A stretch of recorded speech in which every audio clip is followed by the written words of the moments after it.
Students, good morning. Jyotiba Phule group of education online class में आपका स्वागत है। तो आज क्लास 12 मैथमेटिक्स चैप्टर नंबर 3 आव्यूह का लेक्चर नंबर 8वां लेकर आए, वीडियो नंबर 8। आज इसमें आपको एक नया टॉपिक पढ़ाएंगे, व्युत्क्रमणीय आव्यूह या इनवर्स मैट्रिक्स कैसे निकालते हैं, व्युत्क्रम आव्यूह। ठीक है ना, प्रारंभिक संक्रियाओं द्वारा। ठीक है ना।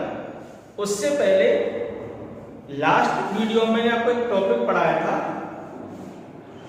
कि एक वर्ग आव्यूह को एक सममित तथा एक विषम सममित आव्यूहों के योग के रूप में व्यक्त किया जा सकता है। तो इसके ऊपर क्वेश्चन आता है और पिछले लेक्चर में मैंने कहा था इसके ऊपर एक क्वेश्चन कराऊंगा। तो इंपोर्टेंट क्वेश्चन है, बोर्ड एग्जाम में पूछा भी गया है। तो मैं प्रश्नावली 3.3 का क्वेश्चन नंबर 10वां आपको करा रहा हूं। प्रश्नावली 3.3 का क्वेश्चन नंबर 10। इसमें क्या कह रहा है, दिए गए आव्यूह को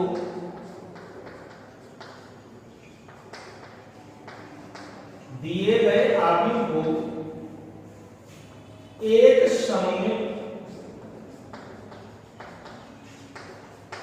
एवं क्वेश्चन नंबर 10 दो आव्यूह दे रखे, एक कोई सा ले लो। तो दिए गए आव्यूह को एक सममित एवं एक विषम सममित, पेपर में ऐसे आएगा क्वेश्चन, विषम सममित आव्यूह के योग के रूप में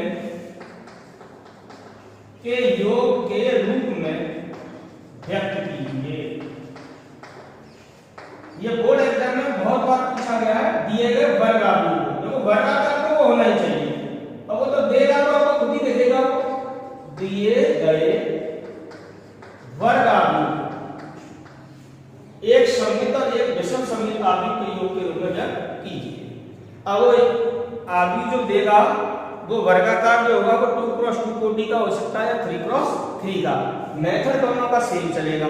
तो इसका फर्स्ट पार्ट मैं करा रहा हूं जिसमें 2x2 का ये एक आव्यूह दे रखा है ऐसे 3, 5, इसके अवयव 1 - 1।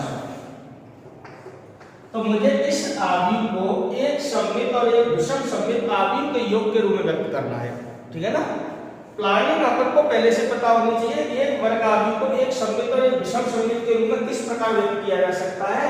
तो हमने आपको लिखाया था a बराबर 1/2 a plus a dash plus 1/2 a minus a dash। देखिए ये भाग सममित होता है और ये भाग विषम सममित होता है, विषम सममित।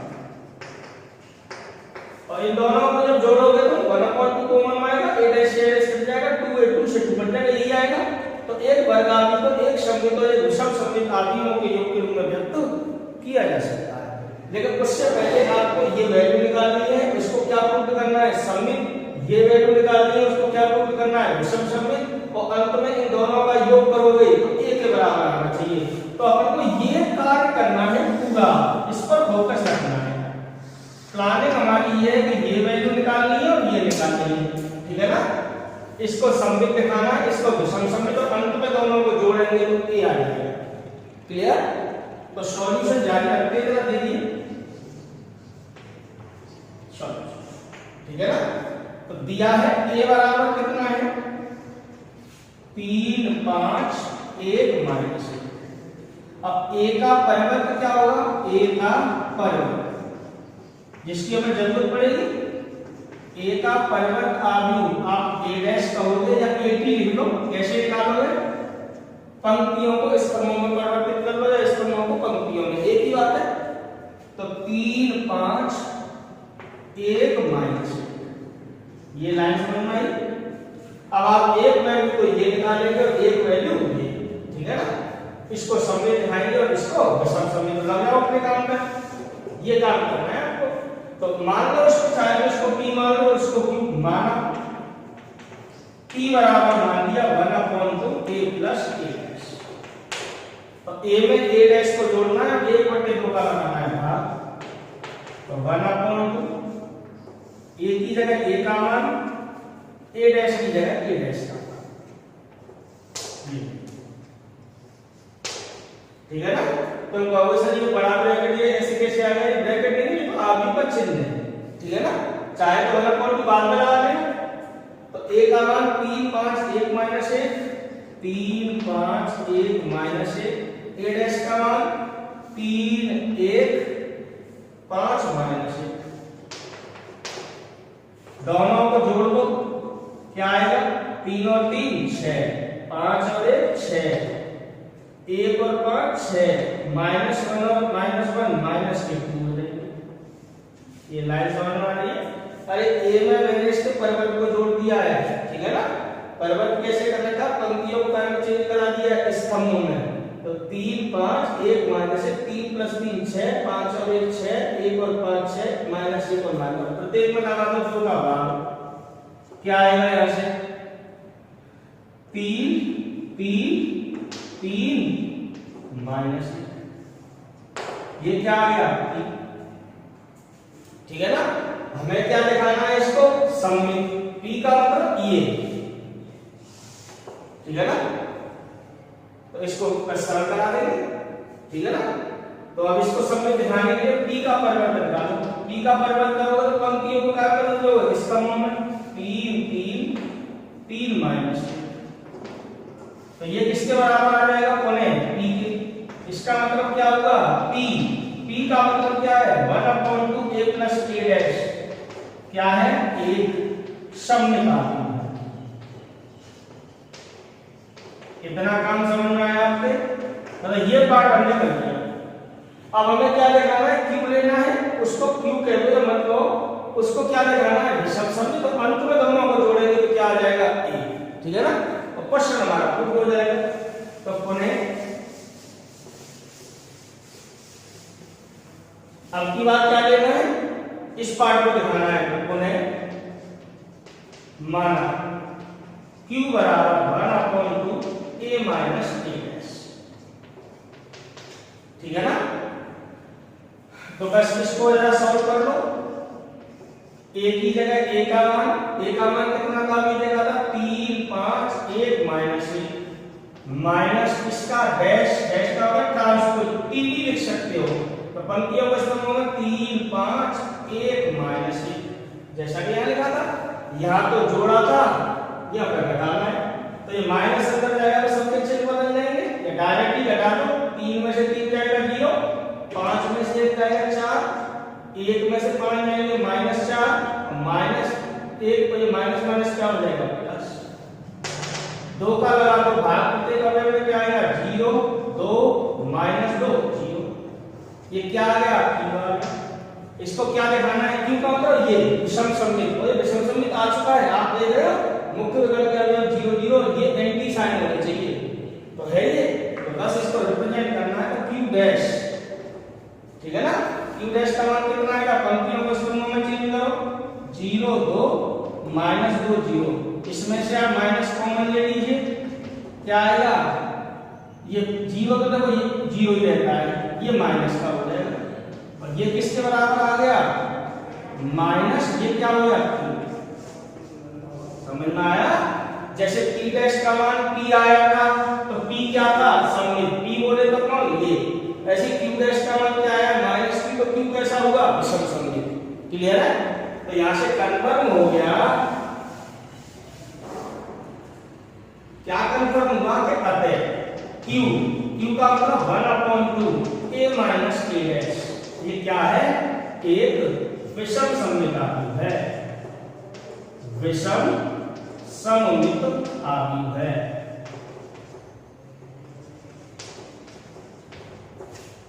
बात समझ में आ गई। तो इसको सममित दिखा दिया, इसको विषम सममित। तो लास्ट वर्ग क्या है, इन दोनों को जोड़ने पर ये आना चाहिए। तो पुनः p + q करके देखो, p का मतलब समझ गए क्या, 1/2 a + a डैश, सममित प्रूव कर चुका हूं इसको। q का मतलब 1/2 a - a डैश, विषम सममित प्रूव कर चुका हूं। अब इन दोनों को जोड़ने पर a आएगा, तभी तो आप कहोगे कि एक वर्गाकार कैपिटल A कुछ भी हो सकता है, को एक सममित और एक विषम सममित आव्यूहों के योग के रूप में व्यक्त किया जा सकता है। तो बस p के स्थान पर p का मान लगा देना, q के स्थान पर Q का, P का मान आप देख रहे हैं क्या है 3 3 3 माइनस प्लस Q के स्थान पर Q का मान अभी निकाला है हमने 0 2 माइनस 2 0, मतलब ये 1/a प्लस a डैश का मान है, ये 1/a माइनस a डैश का, दोनों को जोड़ के देख लो एक बार,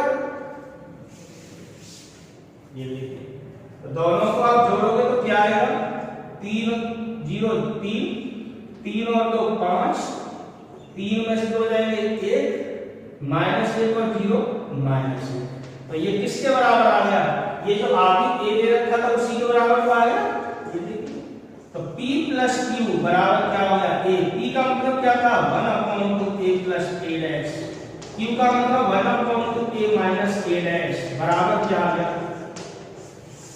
और आप देखो इसको सममित रूप कर चलो, इसको विषम सममित, और इन दोनों का योग किसके बराबर आ गया a के, एंड में आप लिख ना तो क्वेश्चन की लैंग्वेज है कि दिए गए वर्ग आव्यूह कैपिटल A को एक सममित और एक विषम सममित आव्यूहों के योग के रूप में व्यक्त किया जा सकता है।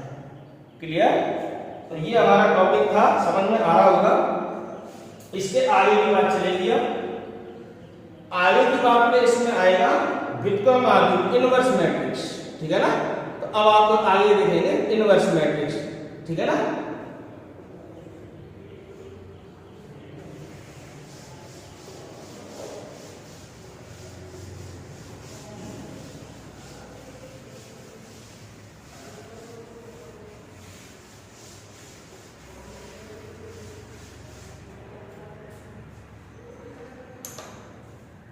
मोस्ट इंपोर्टेंट टॉपिक है ये, एनसीईआरटी का टॉपिक है ये, पहले नहीं था आरबीएससी बोर्ड में। आरबीएससी बोर्ड में तो था व्युत्क्रम आव्यूह, लेकिन वो किस तरीके से निकाला गया था, एडजॉइंट ऑफ ए अपॉन ए का डिटरमिनेंट, वो बाद की बात है, लेकिन प्रारंभिक संक्रियाओं द्वारा इनवर्स कैसे निकालेंगे ये केवल एनसीईआरटी में था, ठीक है ना। तो ये नया टॉपिक है, फिलहाल तो समझ लो व्युत्क्रम आव्यूह क्या होता है, ठीक है ना, उसको कैसे ज्ञात करते हैं, ठीक है ना। तो व्युत्क्रमणीय आव्यूह, व्युत्क्रमणीय आव्यूह मतलब किसी आव्यूह का इनवर्स कब निकाला जा सकता है, व्युत्क्रमणीय का होगा इनवर्टिबल, इनवर्टिबल मैट्रिक्स,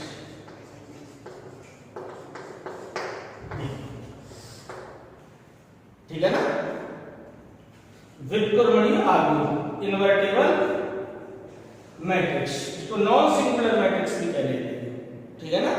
तो देखिए व्युत्क्रमणीय आव्यूह क्या होता है, ठीक है ना, मतलब एक तरीके से सीधी भाषा में समझो ऐसा आव्यूह जिसका इनवर्स ज्ञात किया जा सके, ठीक है ना, तो वो व्युत्क्रमणीय आव्यूह कहलाता है। तो सिंपल वे में समझे, यदि कैपिटल ए कोई वर्गाव्यूह हो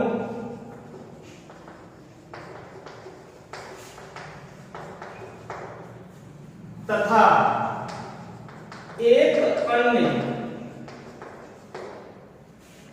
इसी कोटि या क्रम के, इसी कोटि का मतलब जो इसका क्रम है वही उसका हो, एक अन्य इसी कोटि के वर्ग आव्यूह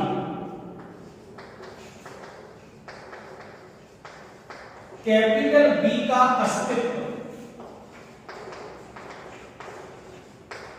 अस्तित्व इस प्रकार हो, किस प्रकार ए इंटू बी करें या बी इंटू ए करें, वो किसके बराबर आ जाए, आई, ए का गुणा बी से किया जाए या बी का गुणा ए से करने पर आइडेंटिटी मैट्रिक्स आ जाए, तब ये जो आव्यूह ए है ये व्युत्क्रमणीय आव्यूह कहलाता है, व्युत्क्रमणीय आव्यूह कहलाता है। तथा कैपिटल बी आव्यूह ए का व्युत्क्रम, मैं आपको एग्जांपल की दृष्टि समझाऊंगा, अभी आपको देखना है इसको।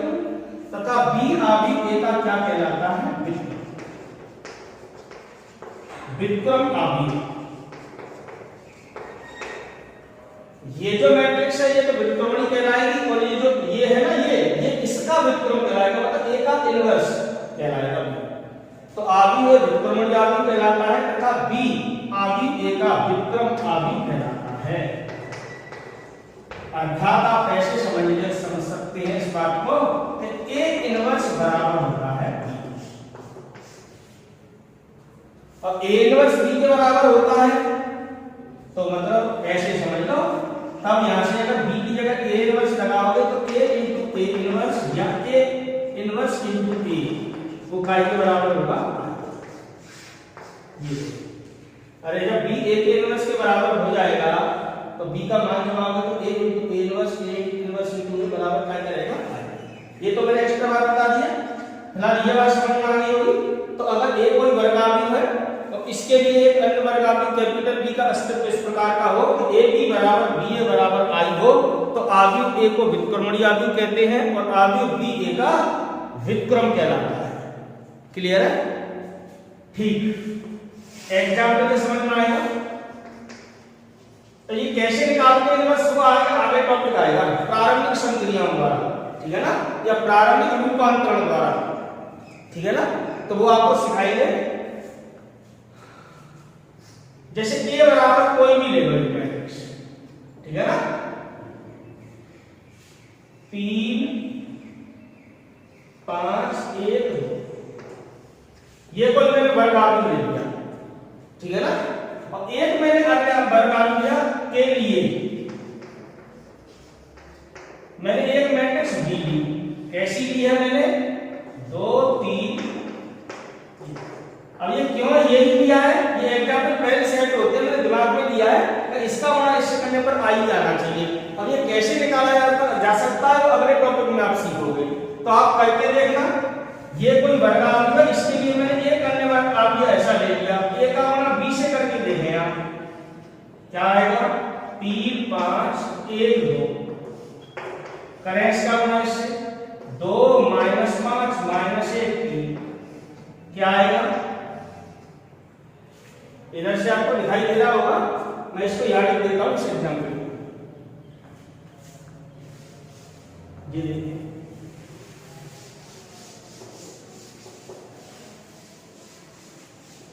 इधर लिख देता हूं।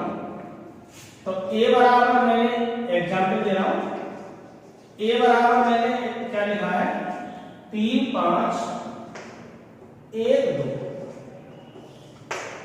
के लिए मैंने इस वाली आदमी के लिए एक नया आदमी ले लिया है 2 3 -5 ठीक है ना।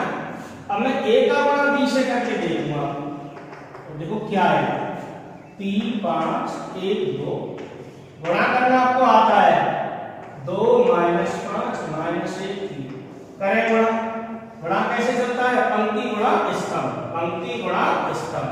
3 दूनी 6 5 का -1 से करोगे 6 -5, इसका ऐसे करोगे माइनस के 15, 5 का प्लस के 3 से करोगे तो प्लस के 15, इसका ऐसे करोगे 1 का गुणा 2 से 2 आएगा और 2 का गुणा -1 से -2, इसका ऐसे करोगे माइनस के 5 प्लस के 6, इसको सरल करोगे तो क्या आएगा 6 में से 5 जाएगा 1, ये 0 ये 0 ये 1, इसके बराबर आ गया। तो ए का गुणा बी से करने पर क्या आ गया आई। अब बी का मान ऐसे कर सकते हैं, बी की जगह बी का मान 2 -5 -1 3, ए के स्थान पर ए का मान 3 5 1 2, गुणा करने का वही नियम पंक्ति गुणा स्तंभ, 3 दूनी 6 माइनस 5 आ जाएंगे, इसका गुणा इससे 2 पंजे 10 माइनस के 10 आएंगे, ठीक। इसका गुणा इससे करोगे -3 प्लस 3 आएगा, इसका गुणा इससे करोगे माइनस के 5 प्लस 6 आएगा, क्या आएगा यहाँ से 6 में से 5 जाएगा 1 0 0 1, सरल करने पर ये आएगा क्या आएगा।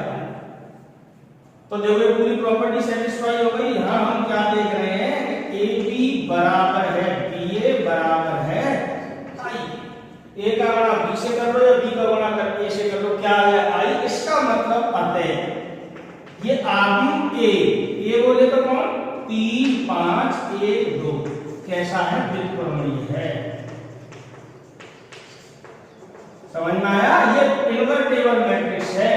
तथा बी, बी का मतलब कौन, ये जो आव्यूह है P2 -5 -1 3, ये क्या है, आव्यूह ए का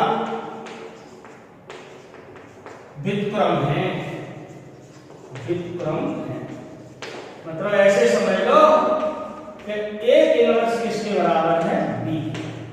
तो एक इनवर्स का मान क्या आ गया, आव्यूह बी आ गया। बी की वैल्यू कितनी थी, 2 -5 -1। तो अगर ये कोई आव्यूह है तो ये व्युत्क्रमणीय आव्यूह है, और इसका व्युत्क्रम किसके बराबर है, इसके बराबर है। तो इसका व्युत्क्रम ये है। उल्टा भी होता है, आगे जाकर बताएंगे आपको। अगर ए का इसका व्युत्क्रम ये है तो इसका व्युत्क्रम फिर ये आ गया। समझ में आ रहा होगा। तो ये आपके क्लियर टॉपिक समझ में आया होगा। व्युत्क्रमणीय आव्यूह क्या होता है, एक कोई वर्गाव्यूह हो, उसके लिए अन्य वर्गाव्यूह का अस्तित्व इस प्रकार का हो कि उन दोनों का गुणा करने पर क्या आ जाए, आइडेंटिटी मैट्रिक्स आ जाए, इकाई आव्यूह आ जाए। जैसे ए आव्यूह था, इसके लिए मैंने एक नया आव्यूह ये लिया, और ये कैसा था ये आव्यूह कि इसका गुणा इससे करो या इसका गुणा इससे करने पर आई आ रहा था। इसका मतलब ये जो आव्यूह है ये आपका व्युत्क्रमणीय है, और ये आव्यूह क्या है, इसका व्युत्क्रम। समझ में आ गया होगा। अब एक नया टॉपिक देखते हैं, आव्यूह पर प्रारंभिक संक्रिया। मोस्ट इंपोर्टेंट टॉपिक है, इन्हीं संक्रियाओं द्वारा हम इनवर्स निकालना सीखेंगे। तो ये बहुत अच्छा टॉपिक है, इसको ढंग से समझना है। आव्यूह पर प्रारंभिक संक्रिया, प्रारंभिक संक्रिया।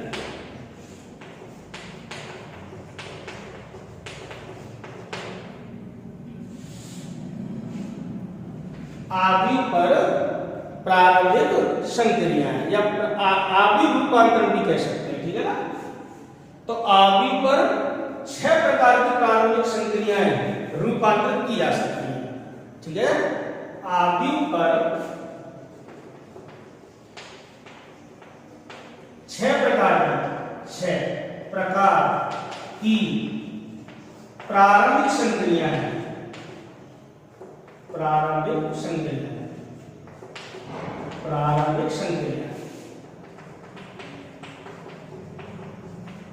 रूपांतरित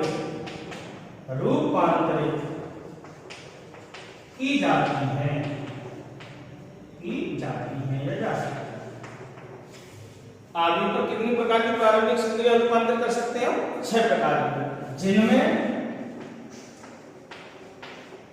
3 पंक्ति संक्रिया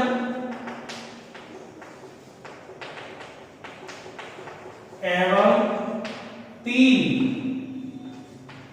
जिनमें 3 तो पंक्ति संक्रिया एवं 3 स्तंभ संक्रिया होती हैं। जैसी पंक्ति संक्रिया होगी सेम उसी प्रकार से स्तंभ संक्रिया होगी। तो या तो पंक्ति संक्रियाओं का प्रयोग करेंगे हम इनवर्स निकालने में, या स्तंभ संक्रियाओं का। समझ में आ रही है। संक्रियाओं को समझ लो, संक्रिया किस प्रकार की होती है, ठीक है ना। तो जैसी पंक्ति है वैसी स्तंभ है, तो पंक्ति के साथ में स्तंभ भी लिख दूंगा।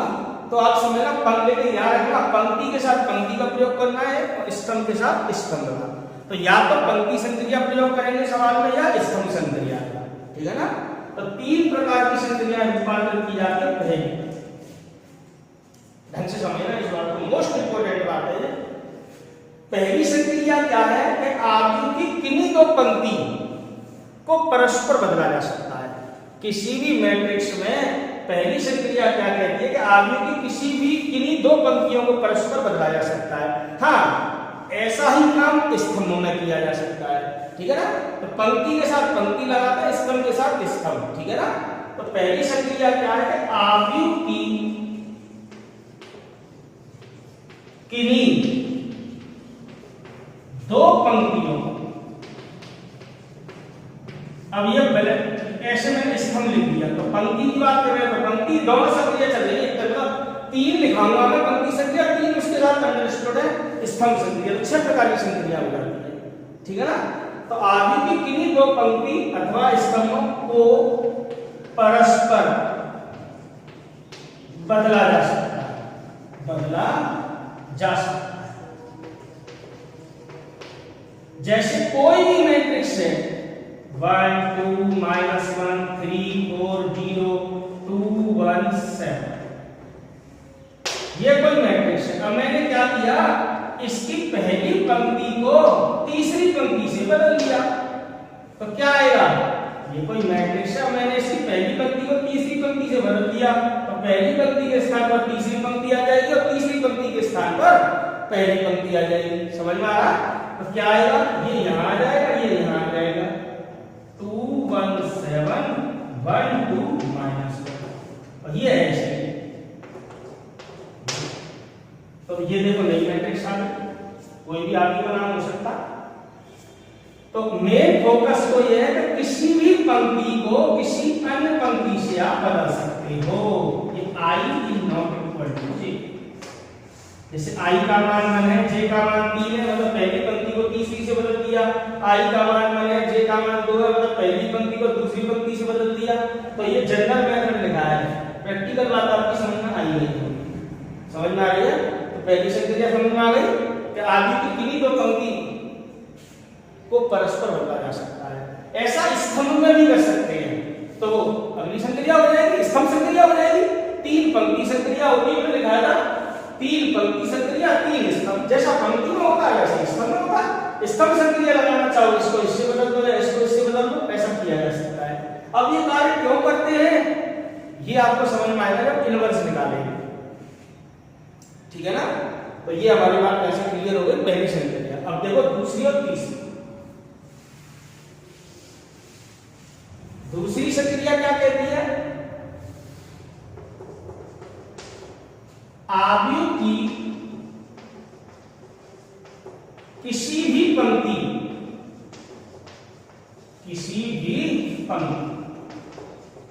अथवा स्तंभ, ठीक है ना, अथवा स्तंभ में एक शून्येतर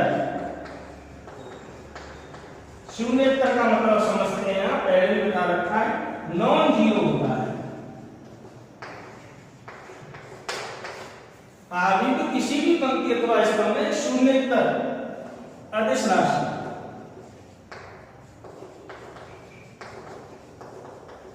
का गुणा किया जा सकता है।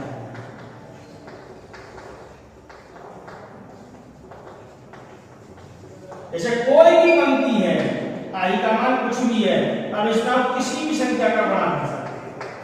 2 का 5 का 1/2 का, ठीक है ना, 1/2 का गुणा कर 2 का भाग लगा रहे हो, तो भाग शब्द को बोलते हैं, ज्यादातर बड़ा ही बोलते हैं। वो कांस्टेंट वेरिएबल 1/2 हो गई, इसका अंदर प्रत्येक में 2 का भाग लग गया, ठीक है ना। जैसे ये कोई मैट्रिक्स है 2 3 4 1 5 7 0 3 1। अब मैंने क्या किया, इसकी पहली पंक्ति में 1/2 का गुणा कर दिया। ये देखो k का मान 1/2 ले सकता हूं, 2 ले सकता हूं, 4 ले सकता हूं, तो क्या आएगा, यहां से क्या मैट्रिक्स बन के आएगी, अब क्या आएगी, देखिए ऐसा करने पर क्या हो जाएगा, ये देखो 2 में 1/2 का गुणा करेंगे तो 1 रह जाएगा, यहाँ 3/2 आ जाएगा, 4 में 1/2 का गुणा करेंगे यहाँ 2 आ जाएगा, ये ऐसे ही रहेंगे। ये संक्रिया समझ में आ जाएगी, नहीं आपके k का मान कुछ भी हो सकता है, तो 1/2 या 2 भी हो सकता है, 2 होता तो यहाँ 4 हो जाता है, 6 हो जाता है, 8 हो जाता है। पंक्ति में भी किया जा सकता है, शेप स्तंभ में भी किया जा सकता है, लिखा है पंक्ति अथवा स्तंभ। तो पहली पंक्ति पहला संक्रिया तो ये कहती है कि किन्हीं दो पंक्तियों को परस्पर बदला जा सकता है, और दूसरी संक्रिया क्या कहती है कि किसी भी पंक्ति अथवा स्तंभ में एक शून्येतर राशि का गुणा किया जा सकता है, ठीक है ना। तीसरी संक्रिया और समझो, ये मैं 2 कर रहा हूं, एक संक्रिया बताइए तो ये 2 हो गई, एक तरीके से पंक्ति के लिए भी और स्तंभ के लिए भी, पंक्ति के लिए भी और स्तंभ के लिए भी। देखेंगे तीसरी संक्रिया क्या कहती है कि आव्यूह की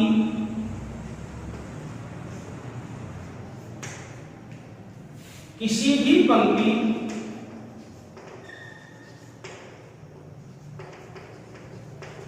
अथवा स्तंभ में किसी अन्य पंक्ति अथवा स्तंभ को एक शून्येतर राशि, जैसे यहां लिखा था शून्येतर राशि लिख दिया था, कोई बात नहीं, शून्येतर राशि से गुणा करके, अभी आपको समझाऊंगा एग्जाम्पल के थ्रू, आगे भी किसी पंक्ति अथवा स्तंभ में किसी अन्य पंक्ति अथवा स्तंभ को एक शून्येतर राशि से गुणा करके जोड़ा जा सकता है, जोड़ा जा सकता है।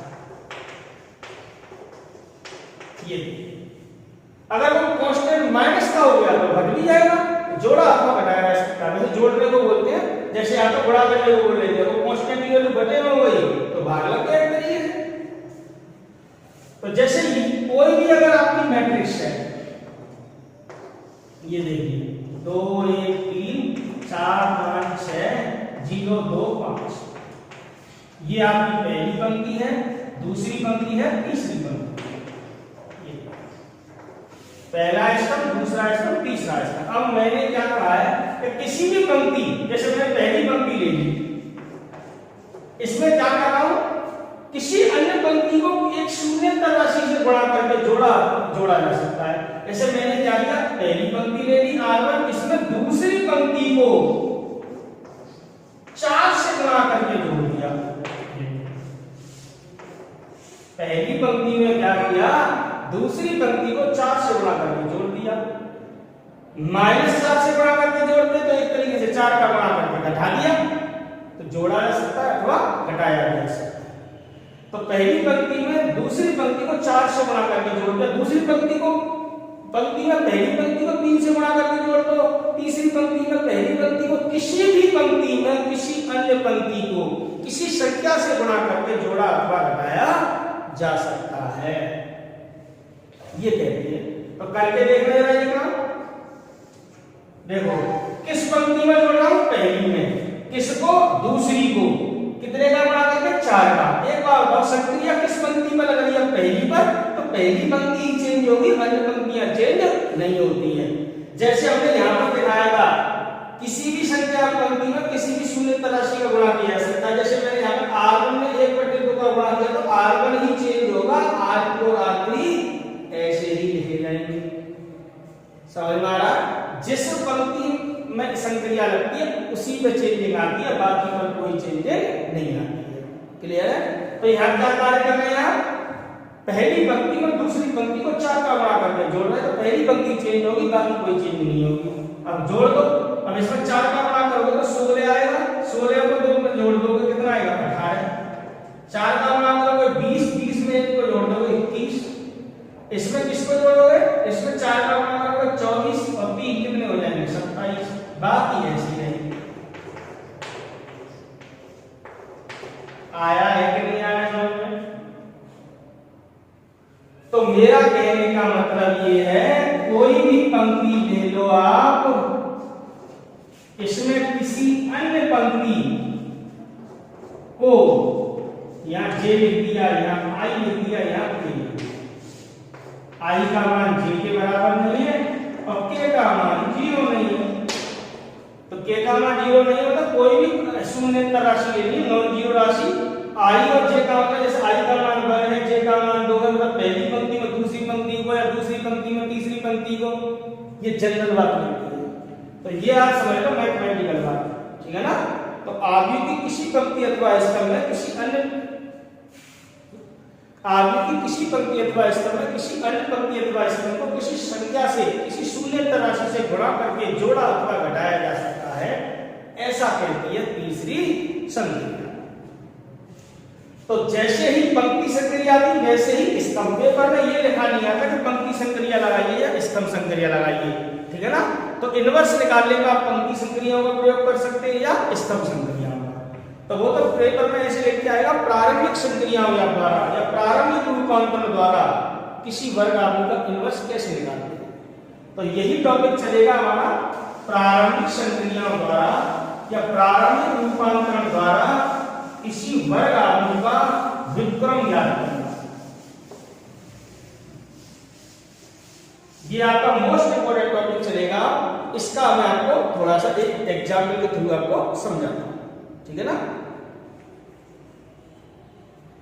तो प्रारंभिक संक्रिया या प्रारंभिक रूपांतरण,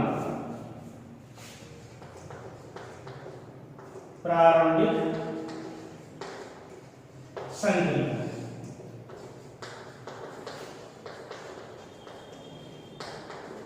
या लिख सकते हो रूपांतरण। प्रारंभिक रूपांतरण द्वारा किसी वर्ग आव्यूह का व्युत्क्रम ज्ञात करना, इनवर्स।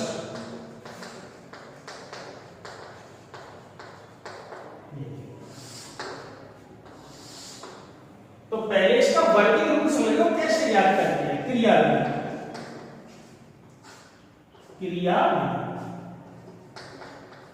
कैसे वर्क करेंगे, ठीक है ना। मेन तो इस पर फोकस रखना है और जैसे मैं बताऊं वैसे ही कार्य करना है, आपका आंसर आएगा, ठीक है ना। तो सबसे पहले जो वर्ग आव्यूह है ए बराबर, उसको आप आइए लिख लेंगे। पंक्ति संक्रिया लगा रहे हैं तो स्तंभ संक्रिया लगा रहे हैं तो ए आई लिख लेना, वैसे तो फर्क नहीं पड़ता है, ठीक है ना। आप कैसे भी लिख सकते हो। और हम जानते हैं इकाई आव्यूह का अगर उस वर्ग आव्यूह में गुणा करें तो उस पर कोई प्रभाव नहीं पड़ता। अब इसमें क्या करते हैं, जरा ध्यान से समझना। इसमें ऐसी संक्रिया लगाते हैं, पंक्ति संक्रियाएं। देखो ऐसा नहीं है कि एक बार में एक ही संक्रिया लगानी है या एक संक्रिया का प्रयोग कर लिया तो अगली बार उस संक्रिया का प्रयोग नहीं करोगे, आप कितनी भी बार प्रयोग कर सकते हो, ठीक है ना। तो मैंने पंक्ति संक्रियाओं का प्रयोग करके, पंक्ति संक्रिया क्या लिखाई थी अभी, 3 संक्रिया थी वो, और उनका प्रयोग कितनी भी बार कर सकते हो आप इस सवाल में, ठीक है ना। क्या संक्रिया थी कि किसी भी पंक्ति को किसी अन्य पंक्ति से बदला जा सकता है, पहली। दूसरी संक्रिया, किसी भी पंक्ति अथवा स्तंभ में या किसी पंक्ति में किसी शून्येतर राशि का गुणा किया जा सकता है। तीसरी, किसी भी पंक्ति में किसी अन्य पंक्ति को किसी संख्या से गुणा करके जोड़ा अथवा घटाया जा सकता है। तो पंक्ति संक्रियाओं का प्रयोग करके हम क्या करते हैं, इसमें इसको आइडेंटिटी मैट्रिक्स में बदल देते हैं। किसमें बदल देते हैं, आइडेंटिटी का मतलब 1 0 0 1, मतलब इसको ऐसा रूप प्रदान कर देते हैं 1 0 0 1 1 0 0 1, मतलब इकाई बन जाए। और 3 क्रॉस 3 किया तो 1 0 0 0 1 0 0 0 1। अभी मैं आपको सवाल समझाऊंगा।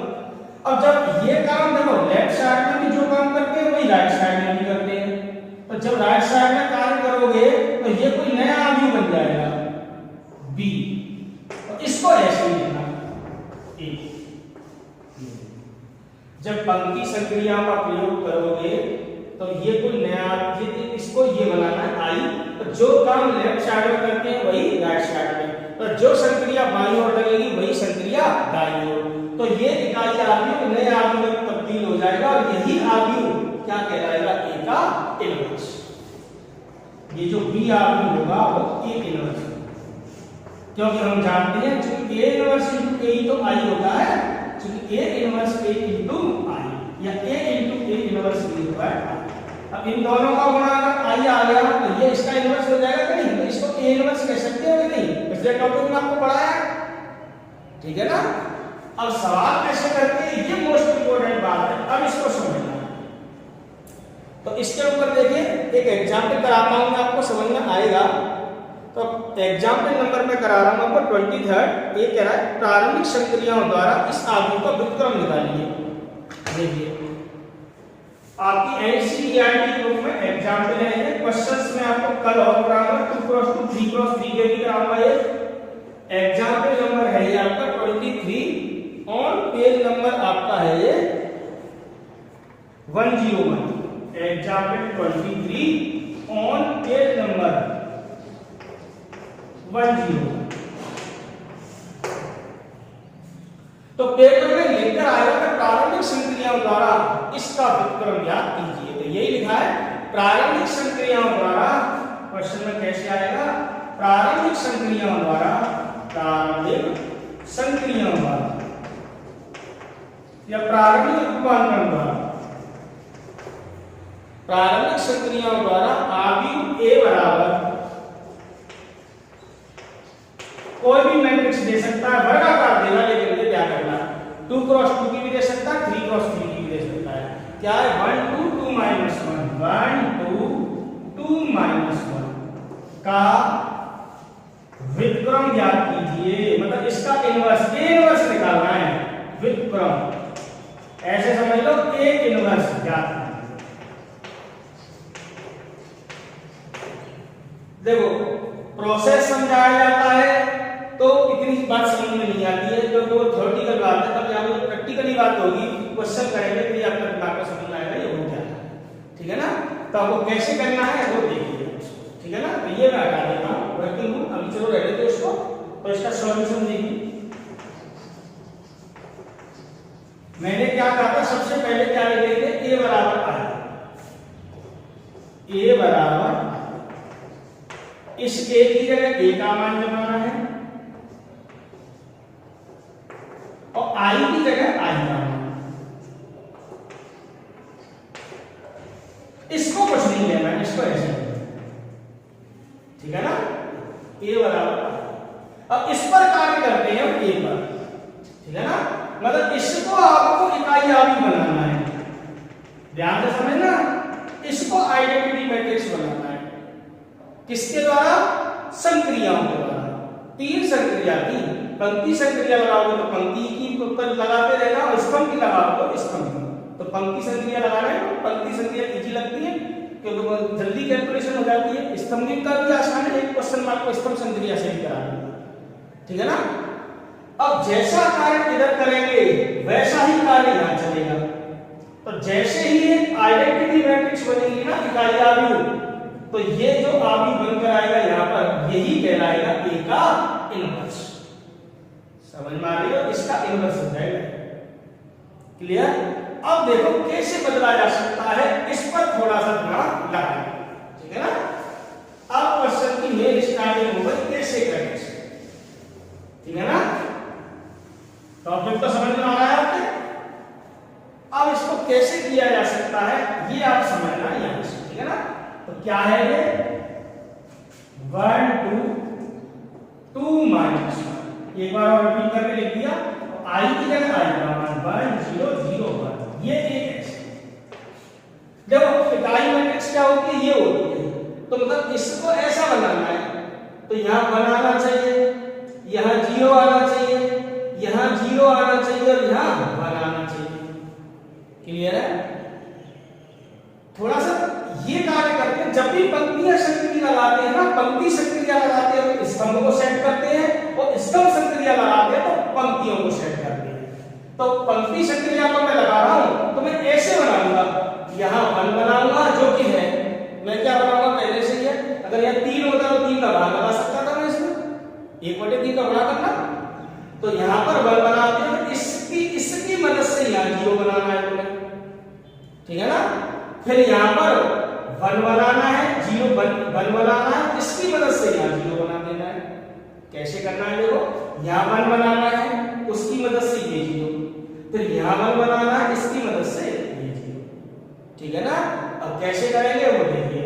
तो मेरे पास यहां पर 1 था, वेरी गुड बात है, मुझे यहां 0 बनाना है, तो देखो बताओ ये 0 कैसे बन सकता है, 2 में से 2 घटेगा तो 0 बनेगा, ठीक है ना। अब ऐसे थोड़ी लिख सकते हैं कि 2 में से 2 घटा दो, संक्रियाओं का प्रयोग करके, ये पहली पंक्ति है, ये दूसरी पंक्ति है, देखिए। तो मैंने क्या किया, दूसरी पंक्ति में से पहली पंक्ति को 2 का गुणा करके घटा दिया, ऐसा कहता है।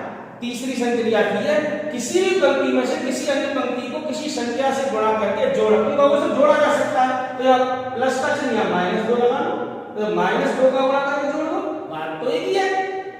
तो जोड़ा अथवा घटाया जा सकता है। तो देखो दूसरी पंक्ति में से पहली पंक्ति को 2 का गुणा करके मैं घटा रहा, तो क्या है, जो कार्य लेफ्ट साइड में करना है वही कार्य आपको राइट साइड में करना है, ये आप ध्यान रखना। तो इनवर्स तो यहीं से निकलेगा, अभी आपको पहला क्वेश्चन करा रहा हूं, उसके थोड़ा अटपटा लग रहा है, संक्रिया का प्रयोग करके एक दो क्वेश्चन और करेंगे और इस पूरी बात को बार-बार समझने का प्रयास करना, एग्जाम्पल देखना, किताब पढ़ना और कोई प्रॉब्लम आए तो कमेंट बॉक्स में लिखना, फिर मैं अगली बार इसको फिर इसी टॉपिक को पढ़ाऊंगा अगली क्लास में, क्योंकि ये मोस्ट इंपोर्टेंट टॉपिक है।